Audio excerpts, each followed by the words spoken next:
Hey guys, eto, tamang ano muna kami, tamang bili ng tinapay. Ayan, so kasama namin si Kiro, nandito kami sa Save on Foods.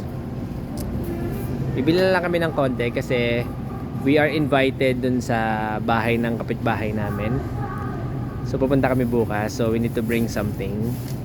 Di ba yung parang napapanood natin sa sa mga Hollywood movies, pag in-invite ka ng kapitbahay mo, kailangan may dala kang pagkain, hindi ka pupunta ng ikaw lang, diba? So, ayan.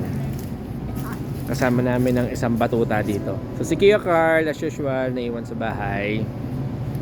Yan. So, tapos na kami. Kailangan na rin namin umuwi kasi gabi na. Kakalabas lang ni Mami sa work. Hi ka naman, Mami. Hi. Hi. Ayan. So ito yung Save on Foods.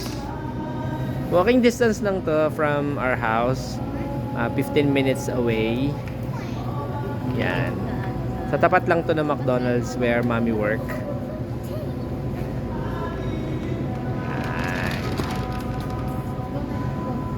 Sige. Magbabayad muna kami. Baka hindi kami palabasin. Bye everybody.